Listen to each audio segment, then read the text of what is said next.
Niat baik mengangkat anak, bahkan dirinya pun baik kepada dua anak tirinya, namun ternyata nasibnya tak beruntung.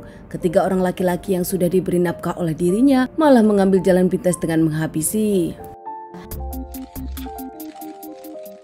Seorang wanita bernama Miskia asal Lombok NTB sudah menikah dan punya usaha berjualan sembako di pasar. Namun nampaknya dirinya kurang beruntung masalah keturunan.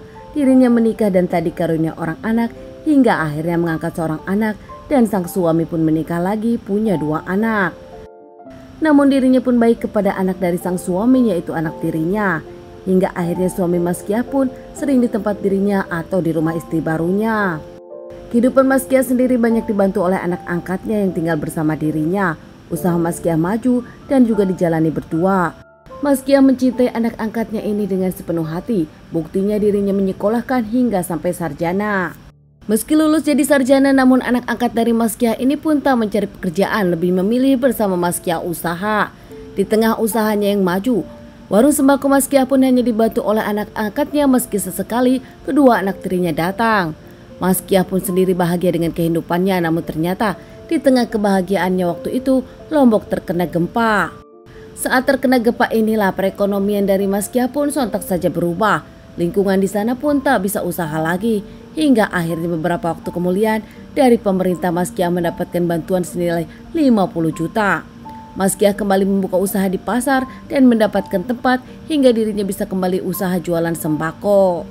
Dari kejadian ini pun Miskia mulai dari nol lagi, namun kehidupan Miskia jauh lebih baik berkat banyak orang yang lebih mengenalnya sebagai pengusaha. Namun tiba-tiba rumah Miskia didatangi 3 orang pria dengan berbaju tertutup membawa senjata tajam saat Miskia terlelap tidur. Lelaki tersebut masuk ke kamar Miskia, menikam, bahkan membuat Miskia tak bernyawa. Setelah melakukan kejahatan tersebut, 3 pria tersebut mengambil harta Miskia dan meninggalkan Miskia dengan kondisi sudah tak bernyawa begitu saja. Keesokan harinya keluarga dari Miskia, yaitu adik kandung Miskia sendiri Burhan, datang ke rumah Miskia. Meski rumah nampak terbuka namun gelap, adik dari Miskia Burhan ini pun masuk. Kaget menemukan sang kakak sudah tak bernyawa dan berlumuran darah, rumah acak-acakan, bahkan saat itu ada senjata tajam balok kayu di sana. Burhan langsung saja melaporkan kejadian ini kepada pihak yang berwajib. Tak lama pihak kepolisian menyelidiki kasus ini, membawa jasad Miskia ke rumah sakit untuk dilakukan otopsi. Pihak dari kepolisian pun langsung interogasi keluarga Miskia, dari anak angkat, anak tiri, suami, juga tetangga Miskia. Saat pihak berwajib menemukan kecurigaan kepada seseorang namun belum ada bukti, saat itu juga pihak polisian menemukan titik temu. Pihak kepolisian menemukan HP Miskia ada di desa tetangga dimiliki seorang wanita, namun saat itu wanita tersebut mengaku dirinya hanya mendapatkan dari Iswandi, keponakannya. Iswandi sendiri akhirnya mengakui kalau dirinya adalah pelaku. Dirinya tak sendiri melainkan dengan kedua orang lainnya. Pelakunya sendiri adalah anak angkat Miskia, yaitu Suparman, dan juga 2 anak tiri Miskia, yaitu Satria dan Iswandi. Mereka bertiga memang sering di toko membantu Miskia. Namun saat itu tak lama Suparman, anak angkat dari Miskia, mengajak Iswandi dan Satria untuk mengambil harta benda Miskia. Saat itu mereka menyebutkan Miskia pelit. Bahkan saat mendapatkan uang bansos 50 juta, Suparman yang ingin motor tak pernah dibelikan sang ibu angkat.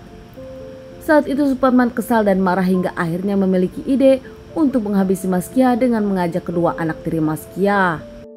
Saat itu jam 3 pagi mereka bertiga merampok rumah Miskia, masuk ke rumah Miskia dengan merusak gembok hingga akhirnya melakukan penganiayaan dan menghabisi nyawa Miskia, lalu mengambil harta barang berharga Miskia, emas, handphone, dan juga uang tunai.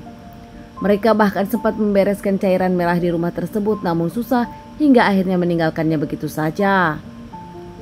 Akhirnya ketiga pelaku pun diamankan. Suami dari Miskia tak menyangka pelakunya adalah anak angkat dan anak kandungnya sendiri. Suami dari Miskia menjelaskan dirinya tak akan memaafkan pelaku.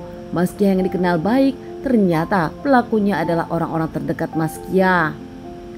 Mereka bertiga diamankan dan menjalani beberapa kali persidangan. Iswandi yang hanya ikut-ikutan hanya divonis 3 tahun, Satria divonis 15 tahun, sementara dalangnya yaitu anak angkat dari Miskia divonis 20 tahun penjara. Terkait pemberitaan ini jadi viral di sosial media. Miskia yang dikenal baik bahkan tak pernah membedakan anak tiri, anak angkat, meskipun dirinya tak punya anak, Miskia dihabisi mereka.